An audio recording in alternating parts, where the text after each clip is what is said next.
Tier list content is one of the most popular types of videos on YouTube, irrespective of whatever game you play or kinda just any subject. Now, rather than just making the exact same video as Joshua Schmidt, but rephrasing it slightly, we need to completely rethink how we describe tier lists in Yu-Gi-Oh! Bussy. After being inspired by a video watching Hardleg, who brought up some interesting points, the main takeaway and crux of the matter is that nobody knows what to do about rogue decks and below. But are not fun! In any given format, there's what, maybe 10 viable decks total across all of the ranges of tier 1 to 3. You could spin a wheel of pretty much any archetype and take a stick from the local park, taping a bonfire to the tip of it, and it'll probably end on an even record. Here is a deck. What do we describe this as? A rogue deck, right? But what tier is that? How about this bad deck? Is this better or worse?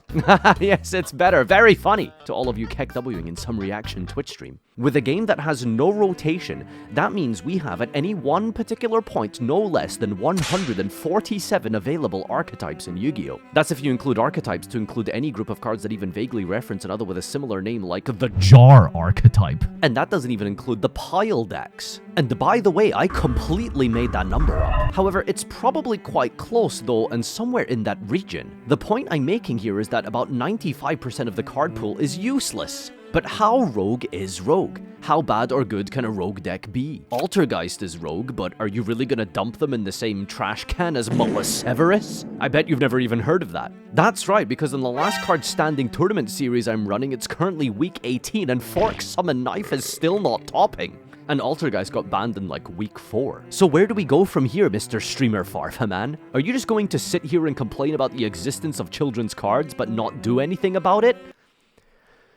Yes. But also no, I am a man on the internet, with a niche interest and vaguely average life experience. Of course I have a take to share. Wiggle wiggle! Now let me tell you how I would fix this conundrum. So the biggest takeaway you could have from this video is that there isn't a universally agreed upon or anything close to a consistent framework for measuring anything after tier 3, because after like Marine Cess, you've entered the swamp with decks like Evil Heroes or Baboons. Now while Hardleg had a couple of decent ideas and a solid foundation, I think there's more work to be done, and being the asshat that I am, I will perfect his methodology and create for you the complete, ultimate tier list for defining the different levels of shit that exist in this game. Once upon a time, there existed in the barren landscape of the internet among Kazaa and LimeWire, where you could download such hits as Linkin Park Songname.exe, was a website called Pojo. Pojo has had a tier list system structured as follows, with various percentage-based thresholds for tiers ranging from over 65% to between 1 and 5% for Rogue. They also even added a point structure that gave boosts to different decks based on its results at the official regional and above level. This system worked well until 2019, when people realized Limp Bizkit weren't coming back and being racist in Xbox lobbies couldn't just be a personality anymore. Before I give you my 7 layers of definitions here, I want to make it abundantly clear that I am not saying you should stop watching tier list content, because in the end, listening to literally anyone who isn't the Cali effect might be beneficial. But I don't want you to make decisions involving your own personal finances and hobbies that you do for fun purely based on what a YouTube video tells you is good this format.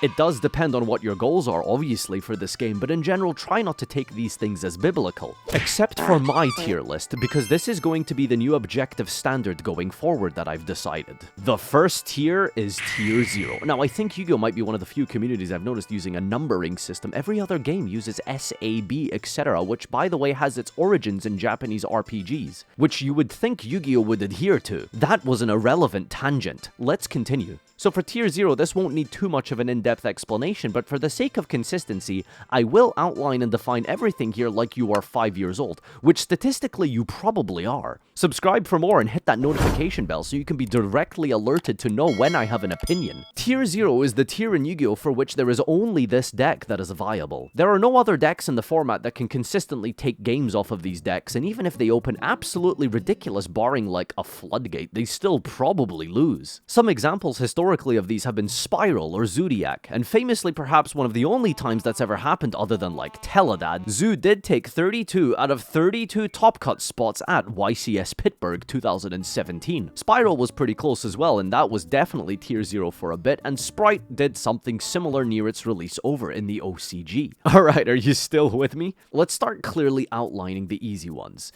Tier 1. Tier 1 are the meta decks, the best decks, and the decks that you could take, fine-tune, play really well, and win a whole YCS with, and nobody would be surprised. Rescue Ace, Sword Soul, Metal Foes, these have won YCSs? Damn, that's crazy. Historically, there's plenty of examples here, but in a nutshell, the tier 1 decks are the decks which you could ask yourself, if this won a YCS, would I be surprised? No. Alright, so that's 2 out of 7 definitions done, and this has been a breeze so far, because if at this point you disagree with anything I've said, you are nitpicking and biased. Bye-bye.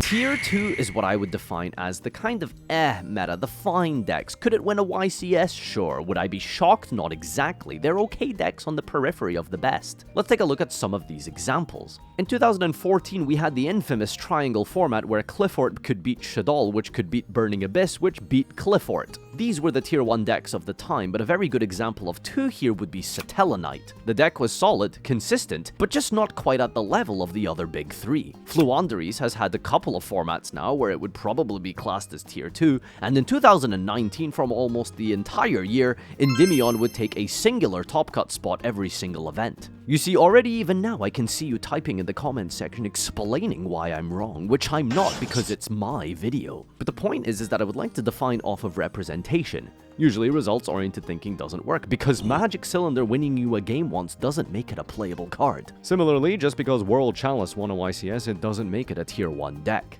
Well, what are we doing, old man? Defining off of representation or not? Well, for me, I'd say it's about 80-20. Because the only real way to give accurate definitions this deep down into the swamp is to use some sort of quantitative data, which in my opinion should be YCS performance. But similarly, we can't ignore that Yu-Gi-Oh! Is a card game with luck involved, and sometimes, well, decks just get lucky. Okay, so what are we saying here? Tier 2 are the semi-consistent tops, and decks that Farfa thinks are not shit. Alright, let's talk about Tier 3, and this one is maybe gonna be kinda hard, because Tier 3 is how I would define as a deck which can get YCS tops, but hasn't been doing so consistently. Last year, I think we had 2 tops across multiple events by Marine Cess and Earth Machine each. Subterror could top maybe every other event when Dragoon was at its peak, and Crusadia saw 2 or 3 tops in 2019. Tier 3 are the rogue decks that are actually good into the current format or can have favorable matchups. But by that definition, if a rogue deck can top a YCS multiple times in a format, then surely it's just a meta deck and therefore tier 2. No! The key term is consistency. I'm talking like 2 tops in an entire year. A tier 2 deck should be topping every event. A tier 3 deck is flipping a coin on its matchups, and if it gets to go first into shifter or no shifter,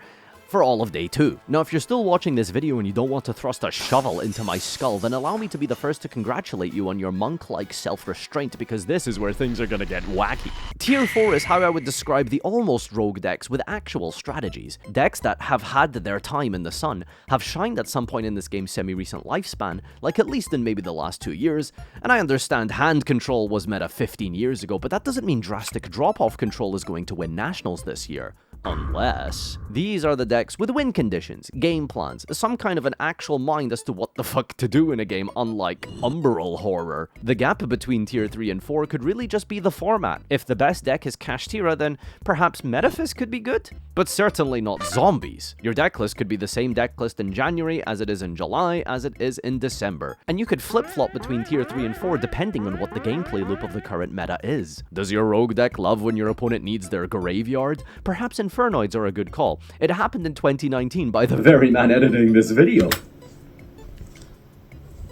Does your rogue deck thrive into destruction? Well, maybe Phantom Nightmare is the time for Cosmo to shine once again. And now I hope in between these bad jokes you're understanding the essence of what I'm saying here. It's that these decks do things. They have tools, a semblance of a win con. Dragon Maid, Endymion, Lunalight, Invoked. These are all decks that at some point were at the top of the food chain but are now kind of in the dirt. Without some big modern support cards is where they remain. But here's the crazy thing about tier 3 and 4. I think any of these with the right pilot and deck building could potentially be competent enough to top a YCS. Perhaps even 2 of them. I know, that's such a shit argument. Like, yes, probably if we lock Jesse in a prison cell for a week, he'll break Kojamas. But you could list about 50 decks that fall under this definition. So I would say for tier 4 is a rogue deck, but without some kind of representation, at least consistently at the regional level cannot be tier 3. It's the rogue decks that are okay and fine and at least, do things, but don't have the right community or frankly the cards to be good anymore. Tier 5 is what I like to call the flawed decks. I just stole that term from Hardleg's video, but he did hit the nail on the head here. These are the decks that have a win condition, I guess, kind of, but are so slow or flawed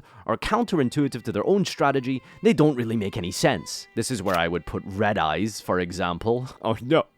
Oh god, my average view duration. No, not my viewer retention, please keep watching. This deck is flawed because mostly Konami don't know what they're trying to do with this deck. There's trap control Red Eyes, combo with some Dragon Link stuff, they have a zombie, they have fusion spells from the deck, and even fucking Geminis. Now don't get me started on Lord of the Red. Why is it level 8? This is the real bottom of the barrel of the game. We've got Cloudians that kind of have a playstyle involving fog counters, but the best way to play them is spamming Link monsters. Best way to play Cloudians, by the way. I'm sure you could think of an infinite amount of decks that are tier 5. Decks that don't work with how they were originally intended, with mechanics that seem counterintuitive and trip over their own cards. A win condition is like trying to find one normal person in the Trap Tricks Discord server. And finally, tier 6. The Swamp. We are in the quagmire of filth, and all of these decks are contagious with a kind of a rare disease. Decks that probably have never entered a sleeve, much less a regional tournament. Gen X, a group of Yu-Gi-Oh cards that definitely exist and are real. That's as far as my analysis goes for those cards. Now, I'm not trying to turn this into some kind of emotional punch bag for all of my insecurities, frustrations, and personal emotional traumas I've experienced over the last year, and thus I'm lashing out by making fun of pure Miss Valley players, which by the way is really just someone who got robbed of their whole Yu-Gi-Oh collection for a singular copy of an Avion. The point of this video is to try and create a system in which decks that are below outside of the conventional rogue tier can have some form of a classification structure in place to at least get an idea of where they stand today. It's easy to say that gimmick puppets belong in a swimming pool whose only other attendants are toasters, but it's another to try and differentiate what is essentially a playable Xyz strategy with kind of a nutty Link monster from other unclassified decks like, fucking Venoms. Clearly there is a difference there. So these are my definitions. Thanks for watching my video, and if you enjoyed it, you should subscribe to my Patreon or Twitch where you can give me money where I can retire and you will never have to see my content again. Like how I never want to see a fucking Guardian Sphinx on a real human being's deck list. I stream 4 days a week on twitch.tv/Farfa where you can follow me there, and I'll see you in the next video essay where we'll be doing a tier list of every dragon-made monster's body part.